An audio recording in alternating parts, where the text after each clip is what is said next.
আচ্ছা বলুন তো কোন দেশে মাত্র 40 মিনিটের রাত হয়? আপনি হয়তো বিশ্বের বৃহত্তম এবং ধনী দেশের কথা শুনে থাকবেন, কিন্তু আপনি কি জানেন বিশ্বের শেষ দেশ কোনটি?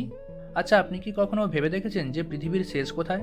পৃথিবী গোলাকার হলেও এরও একটা শেষ আছে, যেখানে শুধু দেশের সীমানা নয়, পৃথিবীরও শেষ। রাতে এখানে মানুষ দেখাই যায় না।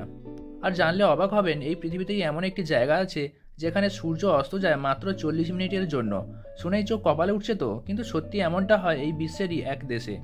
আমরা সবাই জানি পৃথিবী গোলাকার, এর সর্বত্রই কোনো না কোনো দেশ আছে। প্রতিটি দেশ নিজেই সুন্দর। কিছু দেশ আবার তাদের ঐতিহাসিক স্থাপত্যের জন্য পরিচিত, অন্য দেশগুলি আবার তাদের প্রাকৃতিক ল্যান্ডস্কেপের জন্য জনপ্রিয়। এই বিশ্বের সর্বশেষ দেশ আসলে নরওয়ে। বিশ্বাস করা হয় পৃথিবী এখানেই শেষ। এই দেশটি উত্তর মেরুর কাছে অবস্থিত। উত্তর মেরু হলো সেই জায়গা যেখানে পৃথিবী তার অক্ষের ওপর ঘোরে।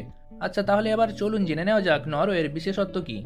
এই দেশটি নিঃসন্দেহে প্রাকৃতিকভাবে খুবই সুন্দর, কিন্তু জানলে অবাক হবেন যে এখানে কার্যত কোনো রাতই নেই। এমনকি যদি তা থেকেও থাকে তা আসলে খুবই সংক্ষিপ্ত। উত্তর নরওয়ের হ্যামারফেস্ট শহরে মাত্র 40 মিনিটের জন্য সূর্য অস্ত যায়, তাই একে মধ্যরাতের সূর্যের দেশও বলা হয়।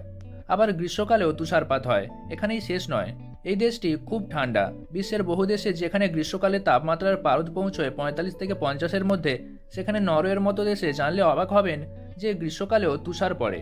আর গ্রীষ্মকালে এখানে তাপমাত্রা থাকে 0 ডিগ্রি। অন্যদিকে শীতকালে এখানকার তাপমাত্রা -45 ডিগ্রির নিচে চলে যায়। আর তাই এই দেশে বেড়াতে গেলে পর্যটকদের এখানে পৌঁছানোর পর এক অনির্বচনীয় অনুভূতি হয়।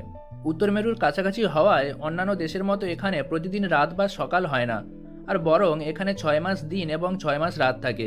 গ্রীষ্মকালে এখানে রাত হয় না। এই স্থানটি এতই আকর্ষণীয় যে দূর দূরান্ত থেকে মানুষ এই অপরূপ দৃশ্য দেখতে যায়।